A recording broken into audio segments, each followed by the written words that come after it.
இயல் இசை நாடகம் அது நடந்த முதல் தமிழ் மாநாட்டில் வந்து சிவனே இருந்ததா அப்படின்னா முருகனுக்கு முன்னாடியே தமிழ் மொழி வந்து இருந்திருக்கு.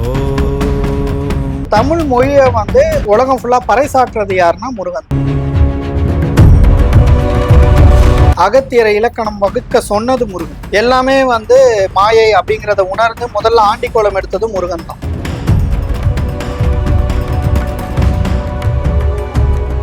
ஆக்சுவலா எந்த லாங்குவேஜுக்குமே வந்து கடவுள் அப்படிங்கிற ஒரு விஷயம் கிடையாது. இது செட் ஆஃப் பீப்புளா கிரியேட் பண்ணாலும் இதை எக்ஸ்போஸ் பண்ணி கொண்டு போனது வந்து முருகன் தான். ஆக்சுவலா முருகனுடைய ரூபம் இல்லாததான் தமிழ்நாட்டுல கிடையாது. இப்போ ஒரு இடத்துல முருகனை வைக்கிறாங்க, ஒரு இடத்துல இப்போ சித்தர்கள் ஜீவ சமாதி பாத்தீங்கன்னா நிறைய இடத்துல இருக்கும், ஒரே சித்தருக்கே நிறைய இடத்துல இருக்கும். அப்போ முருகனுக்கு இந்த மாதிரி நிறைய இடத்துல இருக்கு அப்படின்னா அவர் அபியஸ்லி எல்லா இடத்துக்கும் போயிருக்காரு. ஸோ இந்த தமிழ் மொழியை வந்து உலகம் ஃபுல்லா பறைசாற்றுறது யாருன்னா முருகன் தான். அவர் கொண்டு போய் சேர்க்கிறாரு. அவர் வந்து இது ஃபார்மர் கிடையாது, பட் கொண்டு போய் சேர்த்தவர் வந்து அவர் தான். ஈவன் வந்து தமிழோடைய மாநாடு, அதாவது இயல் இசை நாடகம் அது நடந்த முதல் தமிழ் மாநாட்டுல வந்து சிவனே இருந்ததா அப்படின்னா முருகனுக்கு முன்னாடியே தமிழ் மொழி வந்து இருந்திருக்கு. பட் அதை கொண்டு போய் எல்லாத்தையும் சேர்த்தது யாருன்னா முருகன் தான். அக்ராஸ் வேர்ல்ட் அவர் கொண்டு போய் சேர்த்தனால தமிழ் கடவுள் முருகன் அப்படின்னு ஆகிட்டாங்க. நீங்க இப்போ ஒரு லாங்குவேஜ் புதுசா கொண்டு வரீங்கன்னா நீங்க தானே அதுக்கு ஃபார்மர். ஒரு லாங்குவேஜ் நீங்க எனக்கு சொல்லி தரீங்கன்னா நீ என்ன பொறுத்தவரை நீங்க தான் அதை வந்து என்கிட்ட கொண்டு வந்து சேர்க்கறீங்க. அப்படின்னும் போது அவரு நல்ல இடத்துக்கு கொண்டு போய் இந்த தமிழ் லாங்குவேஜை சேர்த்தனால அவர் வந்து தமிழ் கடவுளா பார்க்கணும். அவ்வளவுதான். ஸோ இதுக்கு பின்னாடி இருக்க விஷயம் வந்து ரொம்ப சிம்பிளா இவ்வளவுதான். நம்ம பாரம்பரியத்தை கொண்டு போய் சேர்த்ததும் அதுதான், நம்ம கல்ச்சரை டிசைன் பண்ணதுமே முருகன் தான். இப்படிதான் வாழணும் அப்படிங்கிற விதிமுறையை கொண்டு வந்ததுமே